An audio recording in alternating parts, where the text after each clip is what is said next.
What's going on, Bottom Line viewers? It's Mitch here of the Bottom Line View, here to review SmackDown Live for July the 4th, 2017, the 4th of July review edition on the Bottom Line View of SmackDown Live. We had a lot going on today. The return of John Cena here on the 4th of July. Of course, John Cena, the All-American American, returning to WWE television tonight. So we're going to talk about that. We're also going to talk about a battle royal to determine the United States #1 contender. And also, we had a couple other things happen in the women's division. We had some interesting stuff happen with Shinsuke Nakamura and Baron Corbin. Naomi and Lana faced off again for the women's championship. And the rap battle of a lifetime between the Usos and the New Day. So we're going to discuss all that stuff. Let me know how you guys feel about this show in the live comments or in the comments section below if you're watching this after. I know a lot of people will probably be watching this after, due to the fact that this is the 4th of July. You're out with your families. You're having fun. If you're able to be with us live, though, make sure you're in that comment section and letting me know how you feel. It's just me today, as you can see. Mitch here of the Bottom Line View, and I'm going to review the entire show segment by segment. I'm going to give you a recap of each segment. I'm going to review it. So if you guys enjoy SmackDown, Raw, and wrestling reviews, make sure you subscribe to this channel if you are new, and make sure you like the video so you let us know how you feel about the Bottom Line View. All right, so let's get into the show. I'd just like to make mention that we do have a couple of people in the chat already. Arian's in there. Mr. Mike is in there. And also the Destroyer is in here. He's been here all day long. He was on the GM mode live chat. He's on this one. Like to say hi to my good friend Destroyer. What's going on, Destroyer? So let's get into this show. Again, happy 4th of July to all the Americans out there. If you're a Canadian like myself, then this was just a regular old Tuesday SmackDown Live. But you understand that the U.S. is going to celebrate their thing as we did Canada Day on the weekend. So it's always fun, you know, that North America has both of their days within a matter of 3 days, and we all get to celebrate across one weekend. So that's always fun. But let's get into this show. And of course, how do they start it off but with the return of John Cena? So John Cena comes out, and he comes out to, you guessed it, some classic Cena sucks chants. Cena gets in the ring. He talks about, did you miss me? It makes a joke about the crowd booing him, and also, doing the Cena, let's go Cena, Cena sucks chant. And then Cena kind of gives this Independence Day speech, very expected. He talks about the American dream, classic Cena, American, all-American, stuff that he always spews every week and every year. Then he continues to go on, and he talks about he wants to compete with the best, and he lists a lot of the superstars, that are spreading the rumors about his future, telling him that he's gone Hollywood, that he's sold out, that he's lost his edge. They say that he has nothing more. He's nothing more than a part-time mascot. And I'm like, wait, hold up, Cena. Can you please describe to me who said these things? Because I haven't really heard anything about this. And to start off with this Cena segment on this show, I really feel like they kind of botched it a little bit. Yes, they've been having these commercials for like the past 2 months or whatever, like Rusev said, and we'll get into Rusev in just a second. But they didn't describe why Cena's back or what Cena's purpose is, or get anyone excited for the reason why Cena is back. I'd like for them to kind of come out and say Cena is back to challenge for the WWE title, or Cena is back to challenge for the US title, or Cena's back because he has something to prove, or something more specific than just Cena is back on the 4th. You know what I mean? So yeah, I would have liked a reason, because then the promo would have made more sense. Because he's talking about these rumors and his future. And although everybody knows that he is looking to go to Hollywood and start an acting career, as he has already previously stated and started, no wrestler has been talking about him. And I think that's partly the fault of the writing. I would feel like if they would have been talking about him, like even just last week, maybe some of the wrestlers backstage were like, oh, you hear Cena's coming back next week. You know, I hate that guy. He's never here and he's always getting all the opportunities. Like they could have jump-started the Cena return this week by having something last week. That's just my opinion. But, you know, Cena nonetheless, good to have on your show. And I'm sure some people tuned into the show just to see Cena there. So Cena then says that he's not a part-timer. He's an all-timer. He says he is a free agent right now. He is a free agent because of his status in the WWE. He is an all-timer, like he said. He says if he's going to do that, he's going to go in a blaze of glory. He says he names all the main event stars that he's going to run through, including Roman Reigns at the end, which got a loud boo.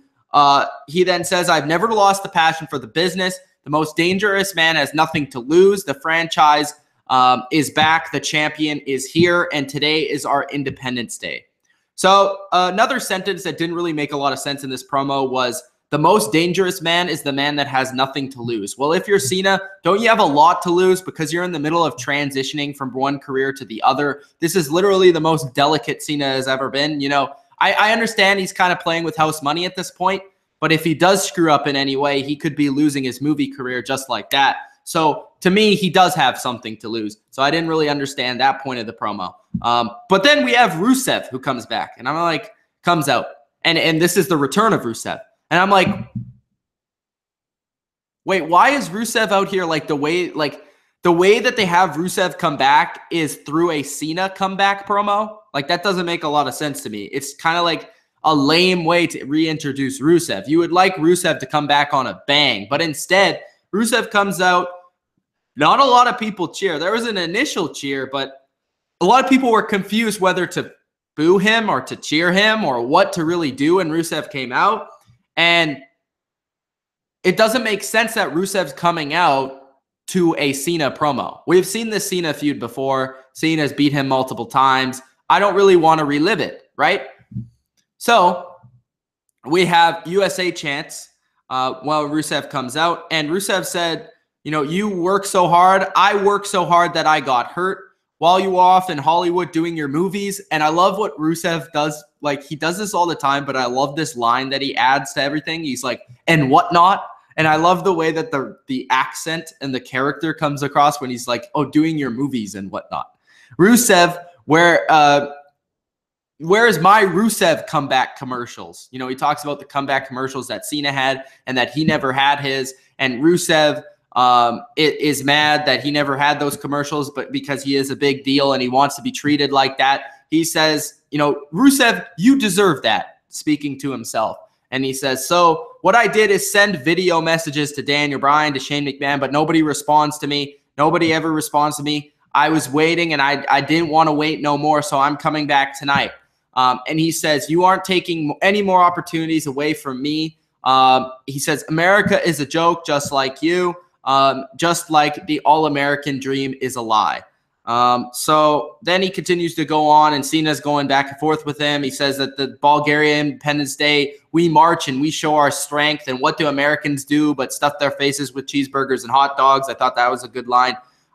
Cena's like, yeah, we also blow stuff up. We blow stuff up. And then Cena kind of turns into the cheerleader Cena, where it really makes me mad. And like, I don't like this Cena where he just like, he jumps up and down and he's like, yeah, we blow stuff up. Yeah, we're good. Yeah, fans cheer me. Yeah. You know, like, I don't like that. I've never liked that. And I'm not a big Cena fan, as you guys know, but like, I've definitely, you know, I used to not like Cena more, but I actually don't mind Cena at this point. And just some of the things that he still doesn't, like, I don't like. But for the most part, I can give credit to both Rusev and Cena in this segment. Rusev made the most he could out of basically nothing. He was asked to go out there to a segment where Cena just came back, and he's asking to come back and try and make something out of a storyline that doesn't exist.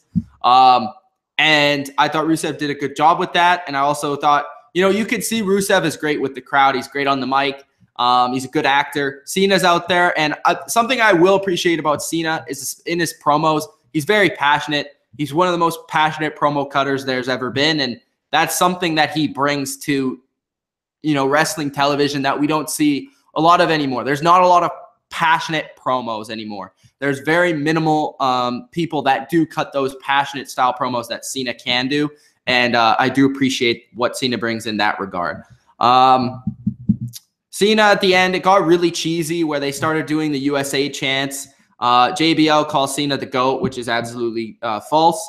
And then I just don't understand. Like, they talk about having a flag match. Cena challenges into a flag match. And I'm like, this doesn't make any sense. Like, why?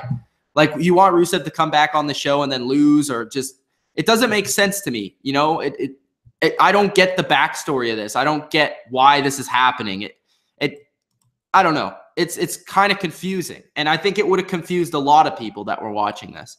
And then my last point on this is just, unless Cena is putting Rusev over, which he's not going to, this doesn't make any sense to me, because they're supposed to have a match at Battleground, and I don't understand how that's going to help Cena and Rusev. You look at Rusev as a guy that I still think has a lot to give. I think he's still he's going to be, you know, he has all the potential in the world to be a main event heel. And then you have Cena, who is still a guy that's going to put asses in seats. And at SummerSlam, you want him to have a big match. So obviously you want Cena to win some sort of match, but not against Rusev, in my opinion, because Rusev just came back and you want him to remain remain hot and have a good match and have a good comeback. But it doesn't seem like that's what they want to do, unless they're putting Rusev over, which I very much doubt. So I'm kind of confused by this, and I'd like to hear what you guys think. But I thought the promo was up and down. It had its highs. It had its lows. It was confusing, and I felt like it was kind of expected to see Cena go out there and do the whole Independence Day thing. It was also a little bit long. And, again, they blew their load. They had Cena come out there for one segment and then leave, and we never saw him again. They never followed this up with anything. They never had Rusev come out again or cut it anything. So, yeah, that's my thoughts on that segment. I'm going to get to the comment section real quick. So at the beginning of this, Destroyer says, "What's up, Mitch? What's going on, Destroyer?" Arian says, "This was a lame segment. It did nothing for Rusev." I don't think it made him look like a chicken shit heel. I actually thought it made his character, like, I understand what you're trying to say because he didn't accept the challenge, but I also understand because Rusev initially said that he fights on his terms. So, I mean, Rusev's still going to fight Cena. It's just not going to be tonight. So I don't really feel like that made him look like a chicken shit heel. I just thought that made him look smart. You know what I mean? He's not going to fight when he doesn't need to. He's going to fight when he has to. Destroyer says, "I really didn't like the Cena segment." I totally understand that. Clark said it was decent for a 4th of July show. We'll get to my thoughts near the end, but the opening segment kind of had me a little disappointed. And at this point in the show, I was kind of like, I don't know what to expect from the show. Sports Factory says, "Hi, happy 4th of July." Thank you, Sports Factory. Hope you're having a great 4th of July. Destroyer says, "I thought Cena was going to announce his retirement." No. Clark says, not a great return for Cena. Arian says, "I would have brought Rusev back at Battle Royal for a surprise." I would have brought Rusev back and win the U.S. title. That's what I would have done. I would have had Rusev win the U.S. title, or, you know, come out. You could have done the Battle Royal and he could have won the Battle Royal. You know, that would have worked too. I thought they were going to bring him back during one of these Kevin Owens open challenges, and then Rusev beat him. That's what I thought they were going to do. But I guess I was wrong. Mr. Mike said, "It's the American versus Foreigner skit. Lazy booking." Yeah, it's very old and repetitive. Arian says, "This should have been about how Cena buried Rusev's career. I like having reality in promos."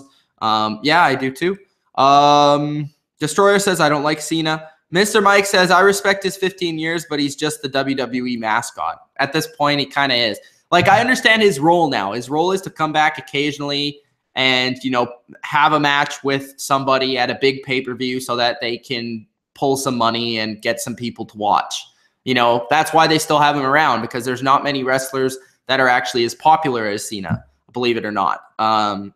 Not that I love Cena, but you can't really say that he doesn't have a fan base. And also that people even that hate him will still watch him. So there you go.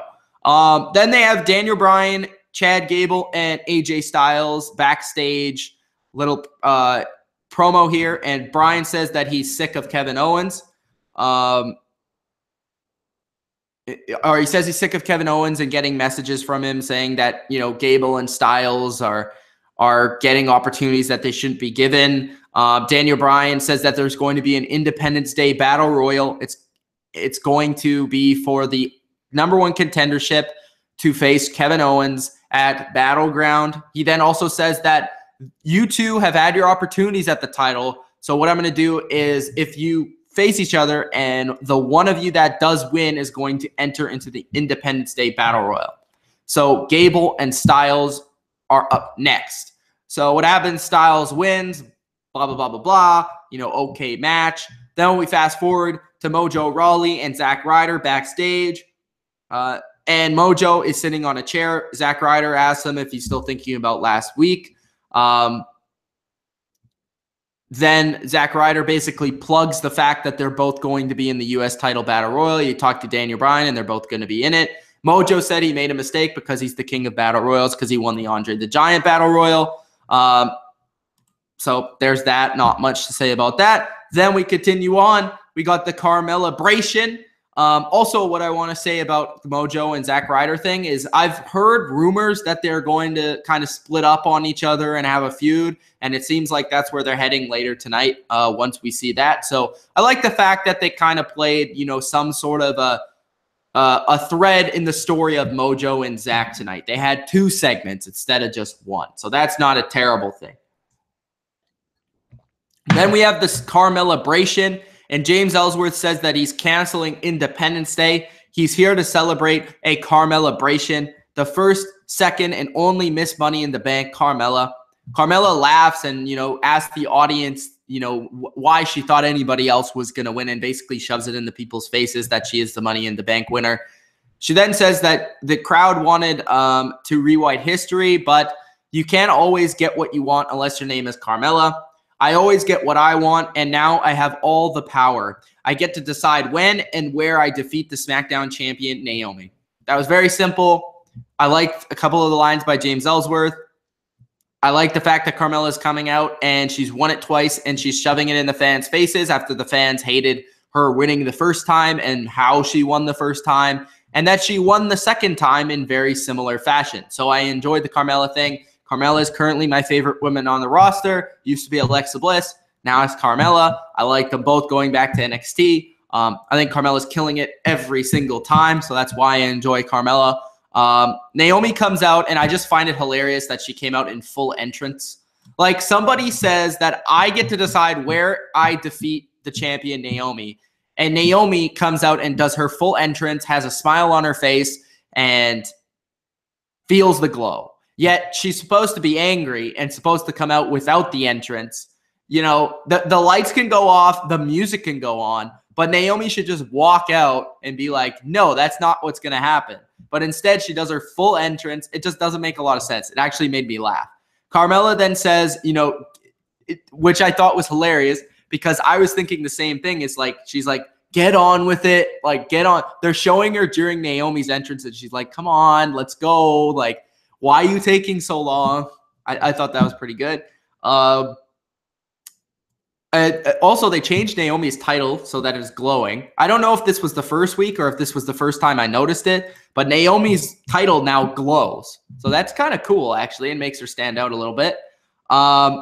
Then she calls Ellsworthless, which I thought was the best line by Naomi. And I really, you know, Naomi has never given anything good to say. I don't think Naomi's necessarily a good promo cutter, but she's not that terrible. I just feel like the stuff that they give her to say is just really poor and like boring.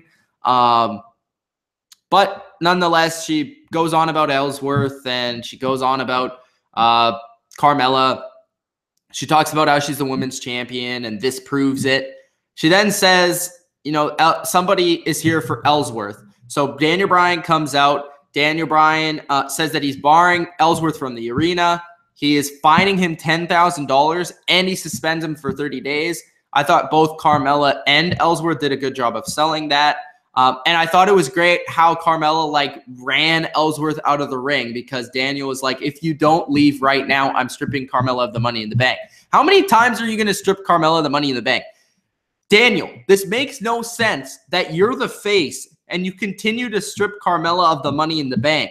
That's a heel move. I don't understand this, okay? Like, why is Daniel Bryan acting like a heel when Carmella, she's won the thing twice. She's won it. It's a no disqualification match. People are allowed to interfere in a no disqualification Money in the Bank match. Okay? Thank you. All right. I don't understand that. But anyways, Bryan, I do like that Bryan put his power, you know, his character has a lot of power. He's the general manager. So he should technically be able to suspend people. He technically should be able to fine people just like the NFL does with Roger Goodell. He should be able to do that. So that's what he does. I like that part of it. But the rest of it I thought was kind of lame. It was, you know, childish in a way. Not very, you know, I thought the dialogue was weak in this one. But I thought Carmella did a fairly good job. Ellsworth did a good job. I thought Naomi's part was eh.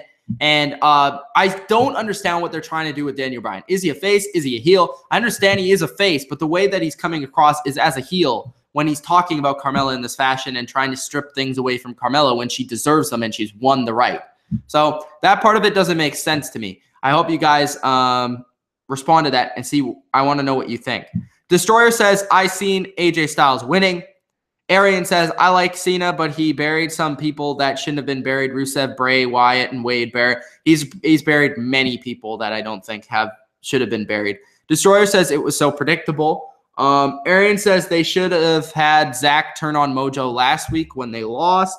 Arian says, I liked what Ellsworth has been doing. Arian says it's pretty stupid. They do the same thing with Enzo. Mr. Mike says Carmella is really good on the mic. She has not slipped up once. I agree with you, Mike. Clark says Daniel Bryan kind of wanted Carmella to cash the Money in the Bank case too. Mr. Mike says, why don't he just threaten to fire Ellsworth? I mean, I like the same thing that he did there. I like the fact that he suspended it. Arian says, I wish they followed this up. They could have. They definitely could have. They could have had Carmella go to Daniel Bryan backstage or go to Shane McMahon or maybe call Shane McMahon.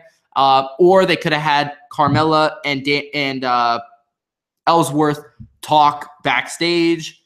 They could have done multiple things to follow this up for sure.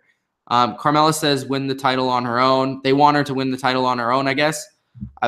Maybe we'll see. Destroyer says, Mitch, Vince is controlling everything. Daniel, Shane, Stephanie, Angle, Vince is still controlling it. Yes, I know Vince is controlling it, but I'm saying that in the storyline on the show, Daniel Bryan has the power to do this, so he should be able to do that. You know what I mean? I'm not saying that that's what happens in real life because it clearly doesn't. Vince decides what's going to happen in storyline.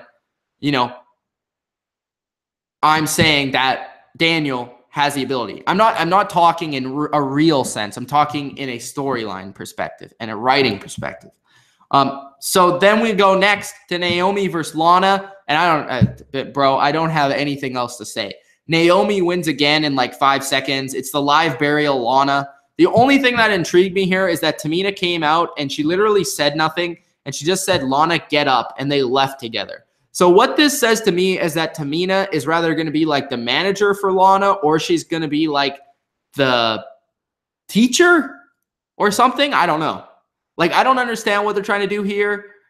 Is it like Tamina is going to be she's going to teach Lana the way to wrestle? Or, because what has Tamina ever done? Like, if anybody should have done it, it may have been like Mickie James or, you know, like, I don't get it. So I'm curious, but I don't really get it. And I also don't get why you continue to have Lana lose in like 5 seconds. Then we have one of the better short moments of the night, which was Nakamura's interview. He didn't do anything or didn't say anything, I mean. But Baron Corbin came in. He hit Shinsuke with the Money in the Bank following what happened last week where Shinsuke said that Baron was scared of them. The two brawl for a little bit. I like the way that it was shot. I like the way that they separated both the guys. And I also liked Baron Corbin's new look. He actually was wearing a different shirt, kind of like a red, almost like a golf or a polo shirt. I thought it looked really good. I actually thought he looked a lot better instead of just the all black look that he always has. I actually liked it. He looked more professional, more main event status. Clark said Lana is buried as fuck. I just hope Lana like stops being a wrestler and starts being Rusev's manager again. Destroyer says Lana tapped out on Naomi's ass. I would have too. I will be completely honest. I would have tapped her ass too. Arian says, but Lana didn't deserve to be buried. No, she didn't. Arian says, I'm not a fan of Corbin. Well, I am. Sorry. Tamina says, or Terrius says about Tamina. Tamina is going to be her bodyguard like with AJ Lee. Bodyguard could work. You know, the way that it kind of happened was like teacher and student. Like that was the way it kind of came off across for me. But I don't understand why she is losing Clark. Like Lana has all the potential in the world. She already has, you know, the charisma and the speaking ability. Let her grow in the ring.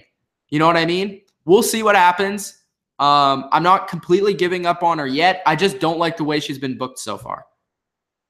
Mr. Mike says, why would you want to be trained by Tamina? It should have been Natty. That's true.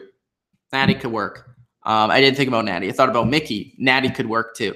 But that's just, I don't know. That's just what it looked like to me. I'm not saying that that is what it is. And Arian, why is Corbin barely on the show? Because everyone's barely on the show. Brock Lesnar's on 5 minutes. You know, Roman Reigns on 5 minutes. Strowman's on 5 minutes. All right. Continuing on.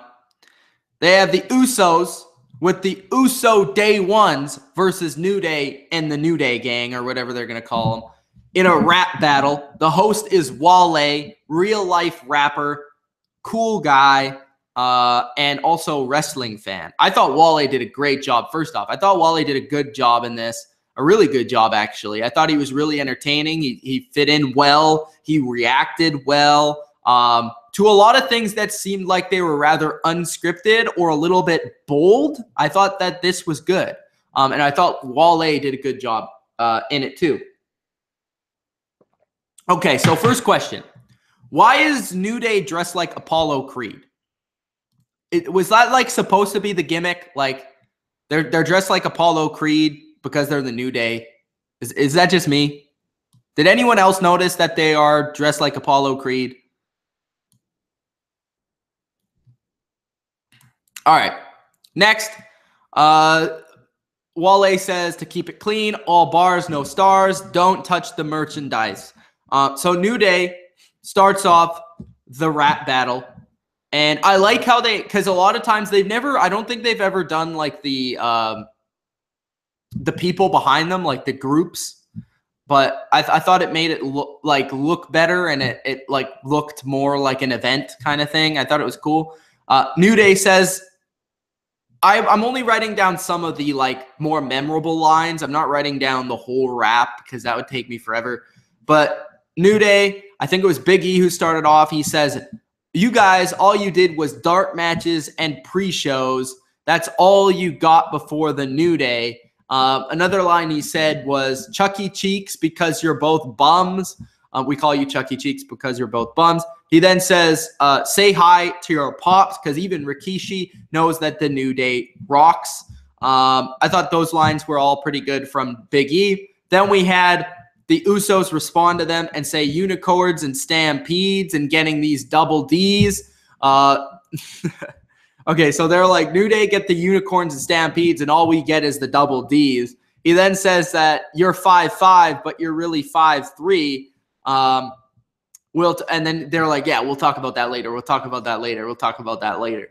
So I thought there were some good lines in the first little battle. Then after that, the Usos say, our pop's booty made millions. What about yours? And then he refers to Big E and he says, is that your chest or is that your breast, bro? Real or silicone? Big E, let's keep it PG. Just don't get all R-rated like your boy Xavier Woods. And I start howling. Oh, my God. I started killing myself laughing. I was like nobody was in the room with me, but I was like Like, bro, did that just happen? Like, did they just say that? Oh my God, that was good. That like, I tweeted about it too. That was hilarious. And everybody on Twitter went off about that because if you guys know about the sex tape with Paige and Xavier Woods in it, don't get all X-rated like your boy Xavier Woods. Then after that, they say, tell me why you came to work and started wrestling in shirts. That's what the New Day say. Because they got weenie doo. And then everybody starts like chanting weenie doo. And then at this point in time, you can kind of tell that these guys don't really know what each other's going to say or it's not scripted. They like the Usos are just laughing. Like they're actually laughing. They can't contain themselves. Like they're just laughing. So there's weenie doo chants. And then after that, the Usos said, hey man, you ain't Kofi Kingston. Didn't you used to be Jamaican? Now you were just Jafakin. Only way to beat me tonight is that you had to bring your fourth New Day member, pointing at Wale. And then the Xavier Woods goes off and he says, you were absolutely nothing till your wife put you on Total Divas. The crowd goes, oh, you should do what you do best. And that's carrying bags for Roman. That was pretty good. And then after that, the Usos like go after the New Day and Wale disqualifies the Usos. The New Day end up winning. I thought Wale was really good. I thought both the teams had some really funny lines. Obviously, I thought the Usos actually won this thing with that rated R line, but I thought the Kofi Kingston line I thought was good. What else? I thought the Total Divas line was good. I thought the Rikishi lines was good. So I thought this was super entertaining to watch, and it just felt like these guys were backstage ribbing each other, having a fun time. I just felt like it was fun to watch. You know, it was just a fun time. And that's like, especially on the 4th of July episode, that's what you're supposed to see in some of these segments. It's just these guys having fun. They're celebrating. Arian said Biggie and the Usos were good. Kofi was just bad. Mr. Mike said Usos and Woods went hard, but Biggie and Kofi sucked. Clark said, I believe the Usos won this battle. This should be certain passionate segments like this that is fun and interesting. There should be certain passionate segments like this that should be fun and interesting. Yeah, and I thought it did a good job of building the story up, or at least building beef between the two teams. Like, it did a good job of that. It not only was a fun segment, but it actually accomplished something in terms of getting beef between the two teams and wanting to see them wrestle. Mr. Mike said, in that tape, Woods didn't know what to do with his hands. They were frozen. Arian says, one thing is though, a casual fan doesn't read dirt sheets, so they wouldn't understand the rated R comment. I think if you're a wrestling fan, you would have heard about it. I think you would have heard about it. Clark says, at least Wale played his role well, unlike LeVar Ball. I like LeVar Ball. And Mr. Mike said Wale is corny, whatever. I liked Wale in this segment. Okay. After that, Aiden English versus Randy Orton. They have something weird at the beginning of this. I don't mind the singing gimmick from Aiden English, but like every time he just gets buried. So it's like every time I hear him come out, I'm just like, okay, yeah, this is like piss break time. Or I say to myself, okay, this is squash match time. So he comes out and English, does his thing. English then surprisingly attacks Randy Orton, who comes after Aiden English. He throws Orton into the side of the steps. He hits him with the microphone. And I was like, really? What's going on here? Like, this is weird. And then Orton comes back. He beats the crap out of English. He throws him in the ring and hits an RKO. I like the shaven Randy Orton 09 look that he's got going on now. Jinder Mahal then comes out after the match that Randy Orton won with the RKO. Jinder Mahal comes out and he does the whole disrespect promo again and talks about how he's, disrespected because of his skin and disrespected because he's where he's from. And then I really like this. Midway through, Randy Orton interrupts it. He then goes, no, Jinder, shut the hell up. Listen to what I have to say now. No one is going to stop me from punishing your ass and RKOing your ass right back to India. Nobody likes you, and nobody likes you because you're a jackass. I thought that was a pretty good promo by Randy Orton. I just don't understand why these guys are on the show for 5 minutes. They cut one simple promo, and then they're off air. Orton hits an RKO on Aiden English. That does nothing for this feud. I thought Orton cut a passionate promo, very much like Cena did, bringing the ruthless aggression era back. But I didn't understand what this did for the Mahal and Orton rivalry. It just reiterated what we had last week. It's just copy and paste. So for me, I didn't love the segment, but I liked what Orton had to say. Then we had a Ty Dillinger interview with cross-dresser Tyler Breeze. This was like really strange because it made no sense, but it was also funny. Like in a way it made sense though, because Fandango and Tyler Breeze, they're both like cops, so they're undercover, and that's kind of part of their gimmick is that they're undercover. So it kind of made sense. So like Tyler Breeze is interviewing Ty Dillinger, and like halfway through the segment, I noticed that Fandango is actually in the background, and when I see that he's in the background, I start laughing. So I thought parts of it was funny. Tyler Breeze then says, what's your strategy? What's your strategy, Ty Dillinger? And Dillinger's like playing it off like he knows it's Tyler Breeze, but he doesn't know it's Tyler Breeze. And then he talks about how like the fashion police are going to be in the match and what will they do if they have to face each other, which I hate how they teased this and it never happened during the match. Like that sucked. It didn't really happen. It might have happened once, maybe. Not really, but we'll see. I like the line at the end where where Fandango was like, "Do you think he knows it was us?" Even though the guy said Fandango, and then Tyler Breeze was like, "No, I didn't even know it was us." And Tyler Breeze called himself Tanya Young, and Tanya Young is also supposed to be Renee Young. And Ty Dillinger calls Tanya Young a 10. I thought some of it was comedic. Maybe some people would think it was a little corny or childish, but I thought this was actually kind of funny. Arian said Wale might as well be a manager in the WWE because his rap career is over. Mr. Mike says, have you ever been to Wale's Instagram page? The rap world does not respect him. I don't care about the rap world, if they respect him or not. I don't mind some of his music. I don't care if the rap world respects him or not. He's a wrestling fan, and he was doing a wrestling segment, and I thought it was entertaining. It has nothing to do with his music or not. Arian says, I like this. This was character development. I also like how they went into the commercial when Orton was looking angry at the white guy. I forget his name.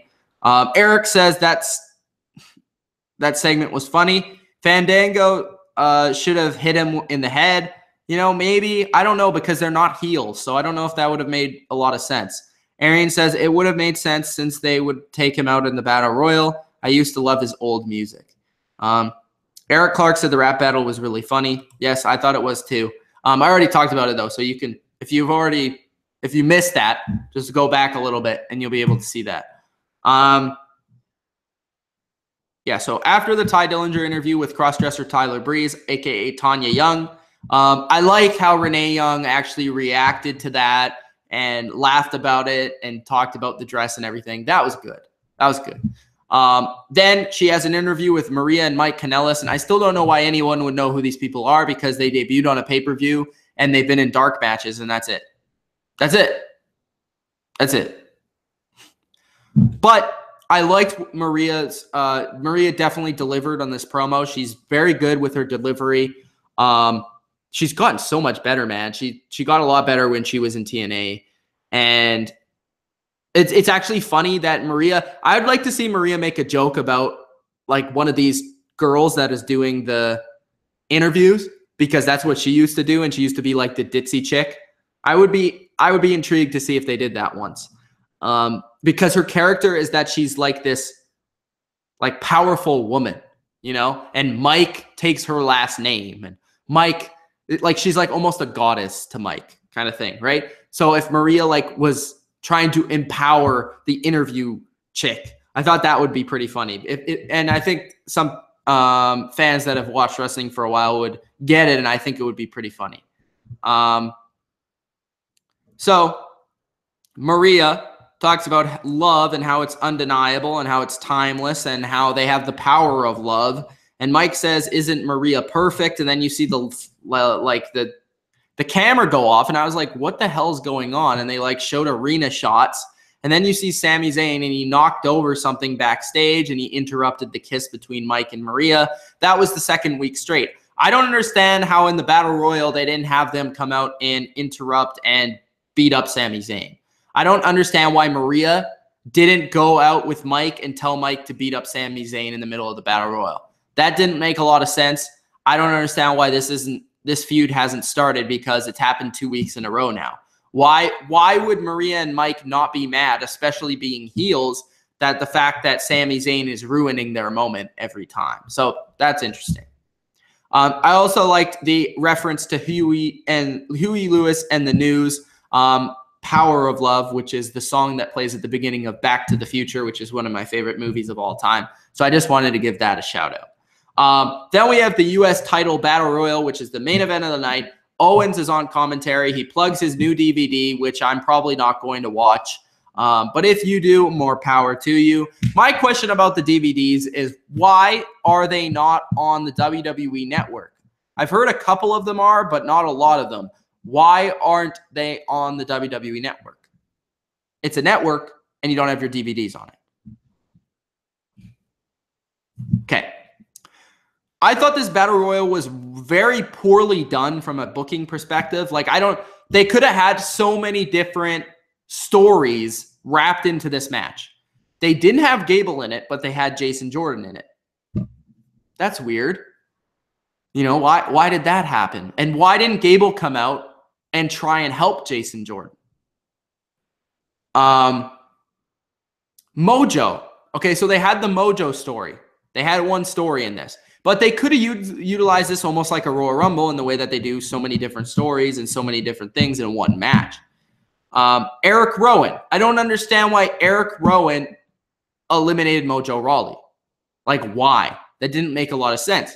Why didn't Zack Ryder go back and eliminate Mojo Rawley? I'm confused. Why did Mojo get eliminated by Zayn? Who did Rowan eliminate? I don't remember, but Rowan eliminated someone important that I forgot to bring up. But Rowan eliminated someone important, and Zayn eliminated Mojo. Why did Zayn eliminate Mojo? That's what I was trying to say. Like, that doesn't make sense to me. Zayn and AJ end up being the last two, and AJ wins, of course, very predictably.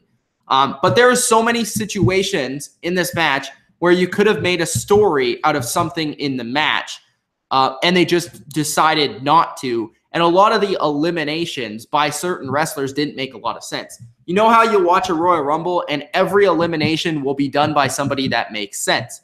Like, for example, The Miz would be in a feud with Ziggler, so Ziggler would eliminate The Miz. Or Kane would be in a feud with this guy, I don't know, random name, Orton, I don't know. And Orton would eliminate Kane. Like, the rivalries mean the eliminations, or the brewing of a rivalry, or the teammate eliminating another teammate, or a tag team eliminating another tag team, so on and so forth. I felt like they missed a lot of opportunities to do that. But nonetheless, AJ wins this match. And yeah, I don't really know what else to say. AJ was kind of the predictable winner here, and we're going to see another AJ Kevin Owens match at Battleground. The Battleground pay-per-view is shaping up not to be the very best one I've ever seen, other than Randy Orton and Jinder Mahal. I think that will be a good match inside the Punjabi prison. I'm not excited for Rusev Cena. They've given me no reason to be excited for that, and I don't really understand why that's happening.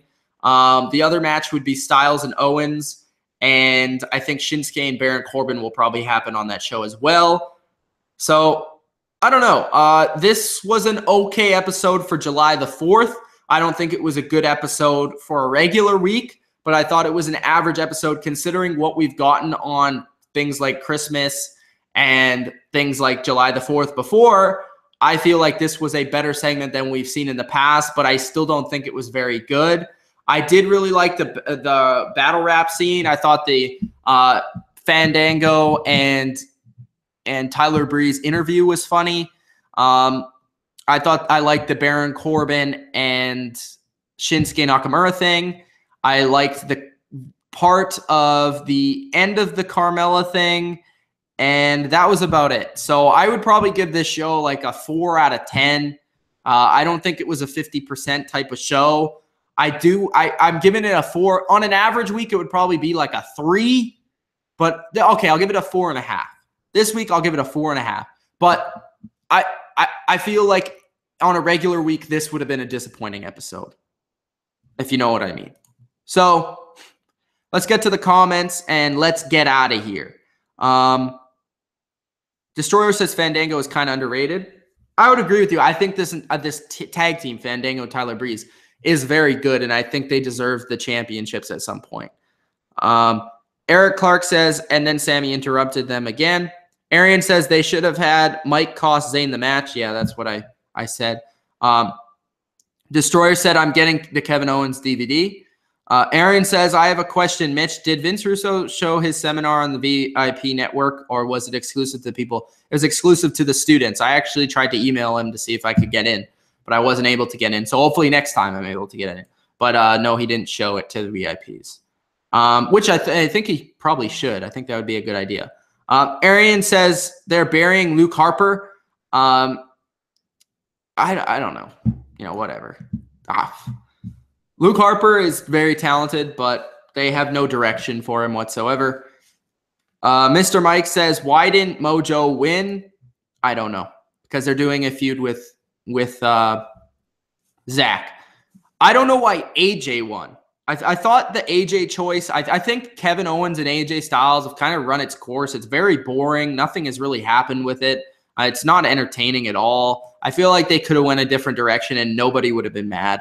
Arian says, like, they're probably burying the guy, not just making him lose, but barely putting him on TV. Just watch him join Bray Wyatt in like 2 months.